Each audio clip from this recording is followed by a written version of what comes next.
प्रधानमंत्री नरेंद्र मोदी की ये तस्वीरें पूरी कहानी बयां करने के लिए काफी हैं। प्रधानमंत्री नरेंद्र मोदी ने आज चुनाव प्रचार के आखिरी दिन प्रचार की शुरुआत वाराणसी के गढ़वा घाट आश्रम से की। उन्होंने गढ़वा घाट आश्रम में काली गायों को केले और चारा खिलाया।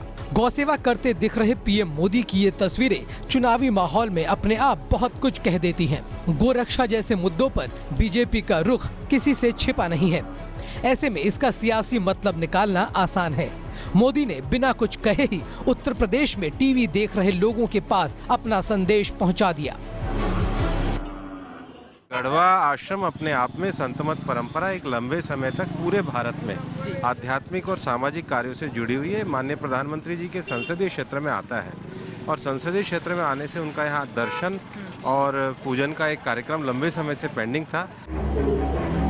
इससे पहले गढ़वा घाट आश्रम में संतों ने प्रधानमंत्री नरेंद्र मोदी को रुद्राक्ष की माला देकर उनका स्वागत किया। रुद्राक्ष की मालाओं से उनकी गर्दन भर गई थी। संतों ने तो इस मौके पर रुद्राक्ष की अहमियत भी बता डाली। रुद्राक्ष जो है स्वयं शंकर की आंख है। रुद्र मने शंकर, अक्ष मने आंख, जो स्वयं शंकर की आंखें हों। रुद्राक्ष के पहनने वाले को कभी अपमृत्यु नहीं होती, अकाल मृत्यु नहीं होती है। इसके बाद पीएम मोदी गढ़वा घाट आश्रम में गुरु शरणानंद से मिले। वो मंच पर तो चढ़े, लेकिन उन्होंने यहाँ पर कोई भाषण नहीं दिया। सिर्फ गुरु शरणानंद ने ही लोगों को संबोधित किया। देश आपके नेतृत्व में विश्व गुरु बने, यही मेरी मंगल कामना है। वाराणसी में गढ़वा घाट आश्रम के बारे में कहा जाता है कि यादव वोट के लिए इनका इशारा ही काफी होता है। इस आश्रम में अनुयायियों की संख्या लगभग 1 करोड़ के आसपास है। आश्रम के ज्यादातर यादव और दलित अनुयायी हैं। यह आश्रम वाराणसी शहर के बाहरी छोर पर है। ऐसा माना जा रहा है कि चुनाव प्रचार के आखिरी दिन पीएम मोदी ने यादव समाज को लुभाने के लिए कोई कोर कसर नहीं छोड़ी। आखिरी दौर की जिन 40 सीटों पर परसों वोटिंग होनी है, उन पर साल 2012 में 40 में से एसपी को 23, बीएसपी को 5, बीजेपी को 4, कांग्रेस को 3 और अन्य को 5 सीटें मिली थी। आंकड़ों से साफ है कि बीजेपी को समाजवादी पार्टी के वोटर चाहिए।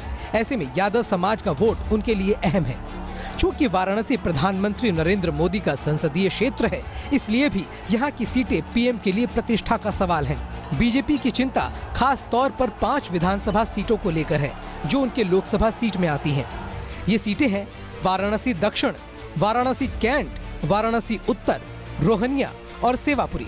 इनमें से किसी भी सीट पर बीजेपी को नुकसान होने की सूरत में प्रधानमंत्री पर निशाना साधने का मौका मिल जाएगा।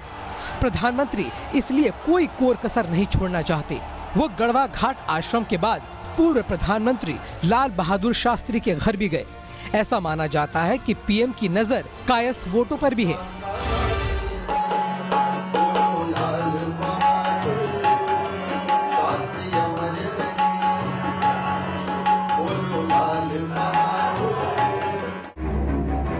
इसके बाद आखिर में पीएम ने रोहनिया में अपनी आखिरी चुनावी रैली की और यहाँ पर उन्होंने अपने विरोधियों पर खुलकर हमला किया।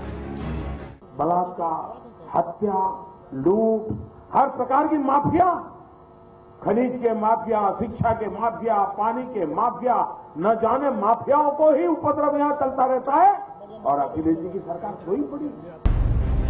यूपी में आज इसी के साथ चुनाव प्रचार का अंत हो गया। 8 मार्च को आखिरी चरण की वोटिंग के बाद 11 मार्च को नतीजे आएंगे।